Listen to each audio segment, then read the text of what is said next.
Sonic 44, turn left heading 010, vectors around traffic. Sonic 44 heading 010, vectors around traffic. 010, 010. Heading select.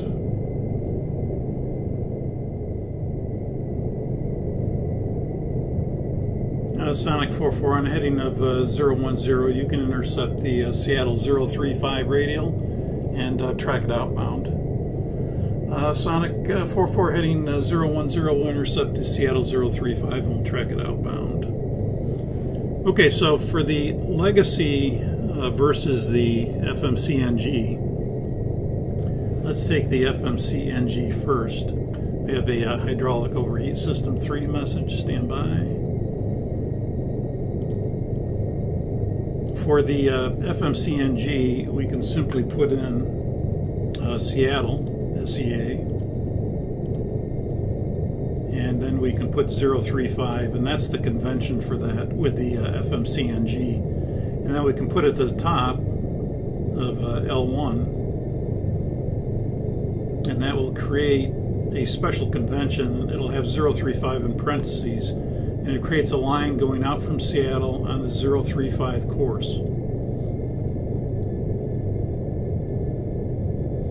And if I execute that, then that'll go magenta, and if we arm LNAV, LNAV would capture that and track it outbound. 1,000 feet level off. 1,000 level up checks.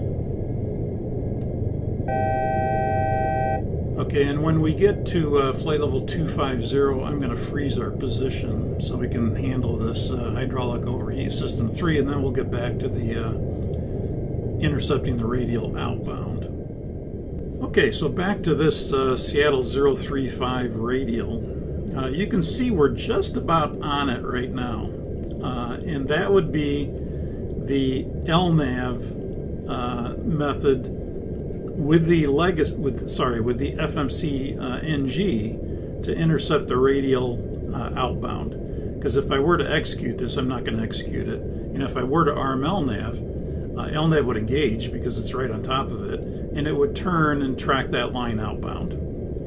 The only problem with that, and there's nothing wrong with that, that's good, but personally I prefer the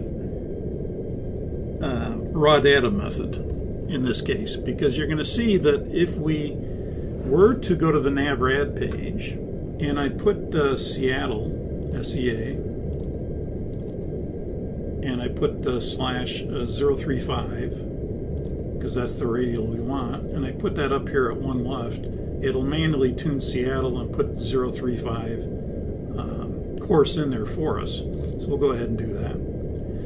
So look at the ND right now. We're right on that line, the 035 going outbound from Seattle using the FMC-NG method. But look what radial we're on. We're on the 037 radial. So, you know, this kind of figures great circle, and to me, he wants us on the 035 radial. And we're really not on the 035 radial, we're on the 037 radial. So, what I would rather do, this is my personal preference,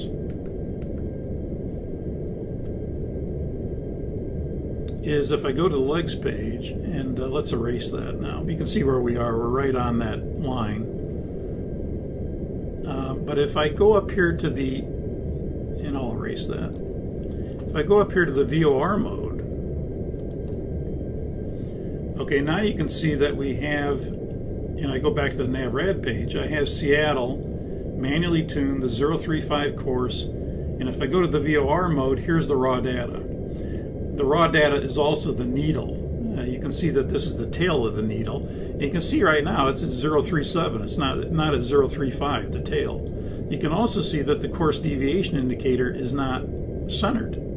It's off to the left a little bit. So that's all telling us we're really not on the 035 radial, and sure enough, on the NavRad page it tells us we're on the 037 radial.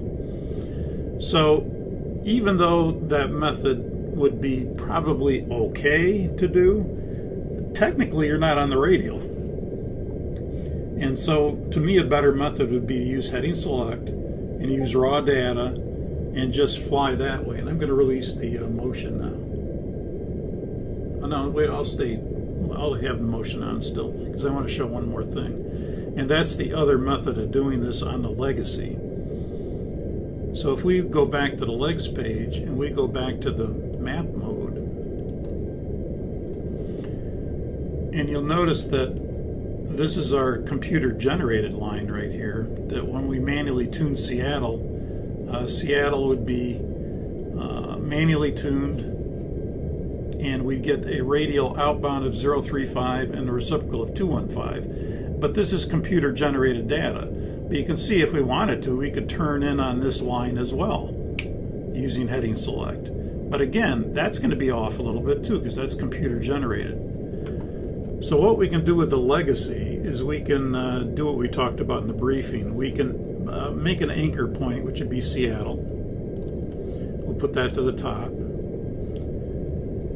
And then we want the Seattle 035 radial. So we could bring Seattle down and put in 035 and create a place bearing distance. We want to create it far enough away that it's going to be out here somewhere, so we can intercept that. So Seattle 035 at, let's call it 130. That should be far enough. And then we can put that into the boxes, and that'll create the segment basically from the Seattle VOR to the Seattle 01, which is the Seattle 035 at 130 miles.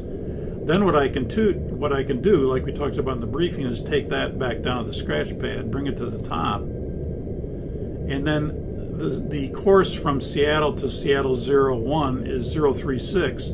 I can make that big, and then that'll draw a line into the Seattle 01 from Seattle, basically. And when I execute that,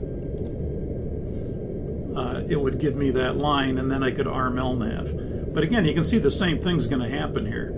You can see that if we look at the raw data compared to this, again, if I go to the NavRad page, we're still on the 037 radial. And we're just about right there at the magenta line. So no matter if we do it using legacy or using the FMCNG, it's still computer generated data. So in my eyes, the easiest way to do it, and the better way to do it, is to go to VOR mode, use heading select, and just fly raw data.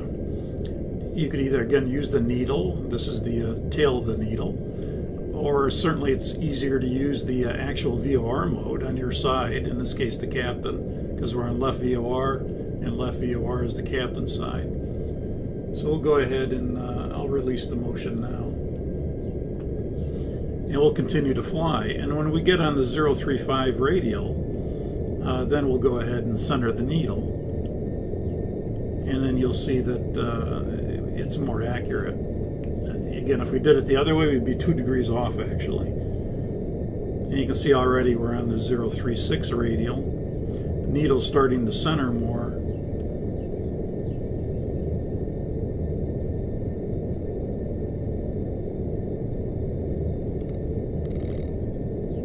And now we're on the 035 radial.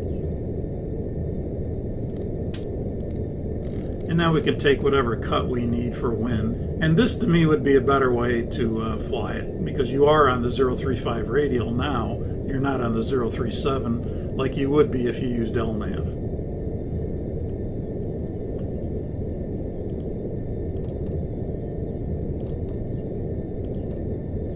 And again, you can kind of see the difference here, that the magenta line is off our right. You can see that right here. It's off our right side, and we're right here. The green dash line actually looks pretty good.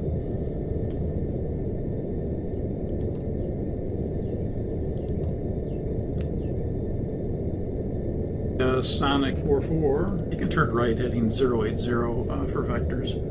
Heading 080 Sonic 44. 080 heading. Okay, now we'll go back to the map mode.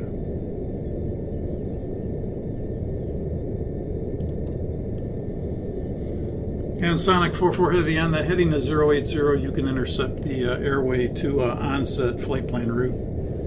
Sonic 44, Roger, will intercept the airway to onset flight plan route for Sonic 44. Okay, you can extend me a line into onset. You can see again we're intercepting between TWISP and onset, so we're going to want to make onset the active waypoint. We'll go to the legs page, we'll bring onset to the scratch pad, onset to the top, and then the course of 047 is the previous remembered inbound course from TWISP to onset. That's remembered, but it's in small font, it's not active, so if we make it active by pushing it, it'll go big, and then you'll get a line into onset through TWISP on that airway. And that's that 699 nautical mile line. And then how's that look? Looks good, execute. And then we'll have that intercept to the airway going to onset on course. And then we can go ahead and RML nav. Now once we're done with this, of course, this intercepting that 035, we can go back to the NavRad page and we can delete Seattle, and then that will revert it back to auto tuning or route tuning, whatever it chooses to do. So if I delete that, you'll notice it goes back to Yankee Delta Charlie, and it's auto tuning that now. And the green dash line goes away, and Seattle goes away.